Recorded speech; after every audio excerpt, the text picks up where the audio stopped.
are going to be a core clinician, then MDS does not actually hold that much of importance. Even a diploma will do good to you, and you can do a lot of clinical courses, a lot of international recognized courses, learn under the guidance, and then yes, you can always set up your practice.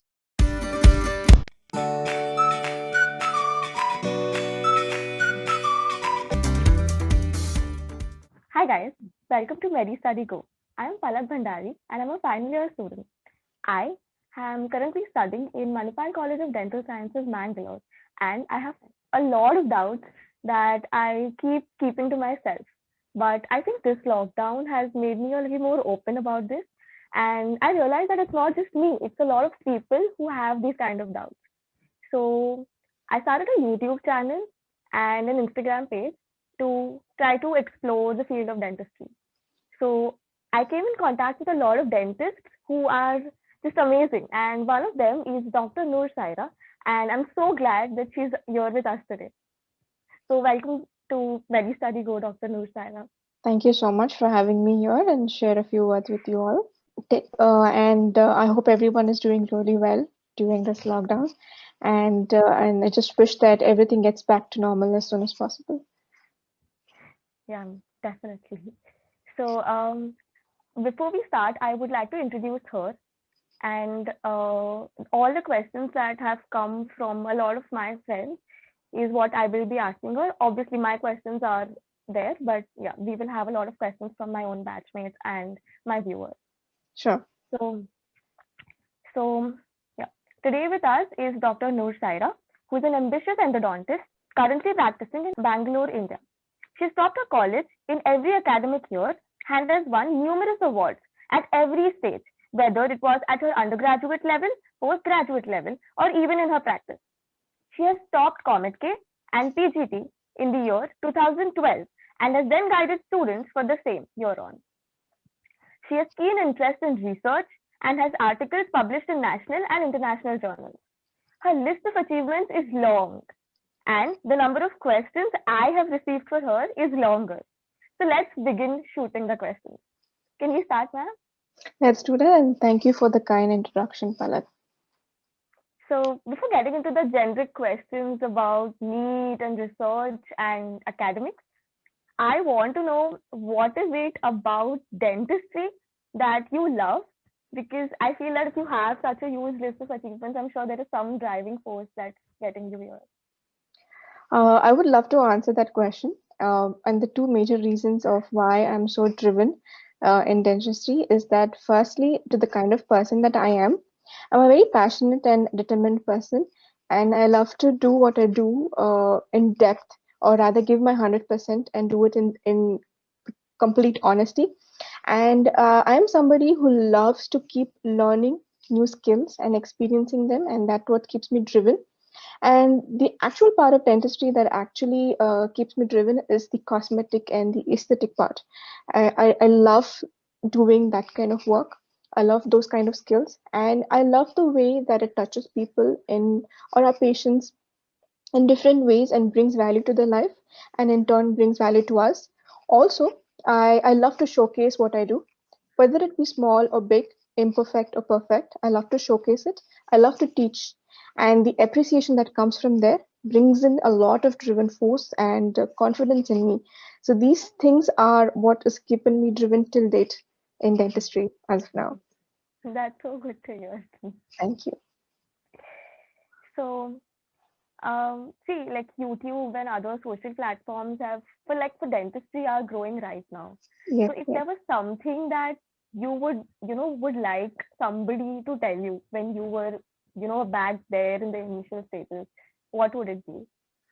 See, right now, things are getting digitalized. And I think if YouTube and other social media platforms are used in a right way, in a form of guidance, they can make a student's life very, very easy.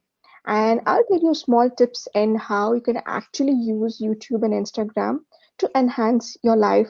Let's talk about YouTube. Now, there are multiple forms of videos available on YouTube, and some types of video that you can actually use in your daily life is, first is a motivational video. Now, motivational videos like those of what you should be doing early morning, 5 minutes, so that you set your frame of mind for the rest of the day and create a work schedule for yourself, and how to create or produce a reproductive day or a productive day for yourself every single day. And that's one thing you should be watching every day, like the 5 minutes in the morning and how to set your tone to positivity and enhance your mood and get yourself into a work mode. That's one thing. Second thing is subject related videos. For example, talk about oral pathology or oral medicine or anatomy. So many people are producing so much content on YouTube and Instagram. Some of them are paid and some of them are free. Now, if a student is to go ahead and take that subject related video and put them into their daily life, for example, now if it is a second year student and who's trying to read a subject, for example, if they're trying to read, say, oral pathology, a third year student who's trying to read oral pathology, they pick up a topic like leukoplakia. When reading for the first time, they have no knowledge what leukoplakia is, right? So when you read it for the first time, you're just creating a framework in your mind, right? And that becomes very saturating for a fresh mind. So what you should do is you should read it once, collect a video on YouTube or Instagram, go back and watch it. Now somebody has already done so much hard work, collecting all the information and putting it in one place. So what happens is when you go back and just watch and listen, that information is getting reinforced in the mind with lesser efforts. So using alternative studying techniques, you're not clouding your mind, you're not wasting your time, you're saving time, and you're getting a lot of extra information in one place. Right. This is how you can use YouTube. Now, a lot of Instagrammers are basically coming up with a lot of courses. Now, they could be paid courses, but like they say, investment into education is the best form of investment. And these courses basically what they do is, for example, a course for NEET, PG, or AIMS exam. What they do is they sit down, they collect information from about 4 to 5 books or 6 books from which information will come in the exam. Now, they aggregate that information and they place it into videos, which means Right. that you have a video of about 1 hour, but it has all the information from all the books. All you have to do is watch it and write down the information or learn the information. So you haven't wasted all the time that the person who actually aggregated it for you. That's a smart work that you can do and you can stay ahead. So you're getting so much information in one place which will be asked in the exam in just that 1 hour. So you have to do these kind of investments in onto Instagram when somebody's already giving you so much information aggregated in one place.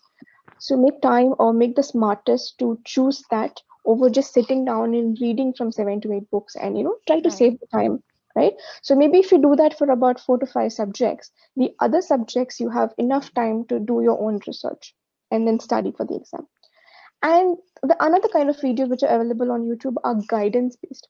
Now, I have a channel called Dentistry with Noor Saira, wherein I provide personal experience of how I studied for my exam and what should be your plan, when to start your revision, when to not start your revision, how not to overdo things, what kind of framework should you have for the exam, for example, NEET.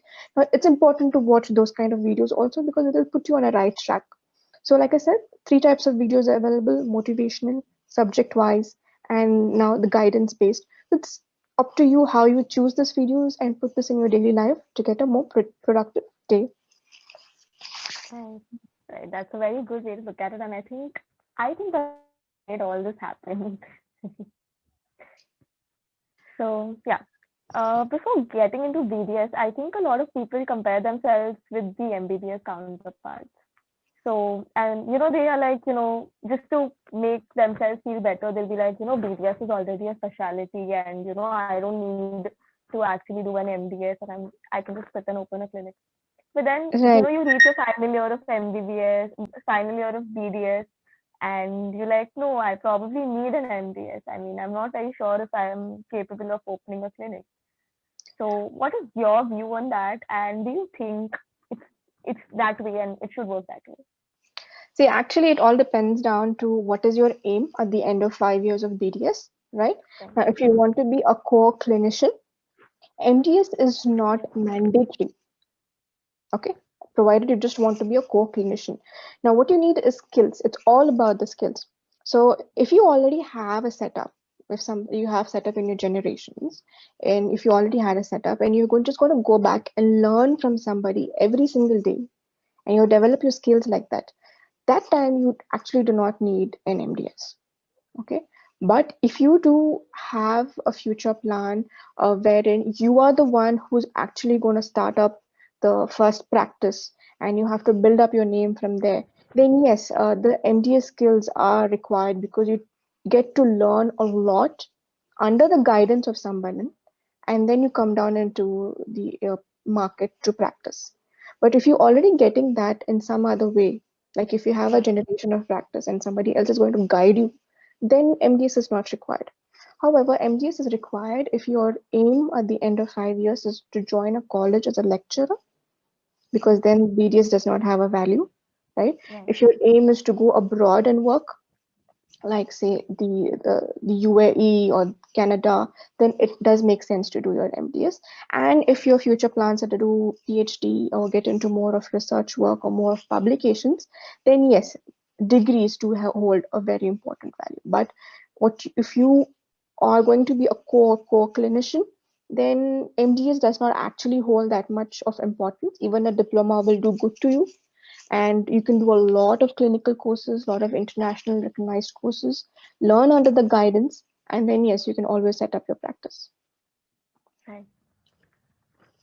So yeah, it's all about the aim and It's it's all about all the about aim. Yes, what you want. yes, it's all about what you want. So dentistry is evolving like never before at this point. Like, we're getting a lot of new technologies and advancements and everything. Right, right. So as a clinician, where do you see dentistry in the next 15 years? Let's not talk about 15 years. Let's talk about 5 years down the lane, especially for the fact that the pandemic is here. Yeah. One thing is most importantly is that dentistry is digitalizing really, really fast. Just like the technical field, because we know dentistry is a combination of both art, medicine, and the technical aspect of it. So digitalization is going to improve really, really well, and we already have it. We all people who do have very high quality practice are already practicing digital dentistry at a very high level, be it documentation with the help of videos or photographs, or impression taking techniques with CAD CAM manufacturing. All Yeah. this thing is going to I think go extra hand, and I think I feel that robotic dentistry is also going to come into play, because nanotechnology is on the upper hand these days. But keeping the current situation of pandemic in mind, I think now, especially in India, people or patients are more aware of the fact that dental practice comes under a very high risk category for Yeah. the spread of infection. So I think people are going to choose more quality oriented practices over mass practices. And I think so the quality of dentistry, I think, is going to take a step ahead in India as well, keeping in mind the hygienic practices which most of or majority of the dental clinics do not practice. Because what I'm trying to say is, for example, if rubber dam application is a very basic need, it's only about 10 to 20% of dentists who use rubber dam in their practice, right? But now it has become the need of the hour for survival instincts. So that kind of quality is definitely going to increase in the next 5 years from now.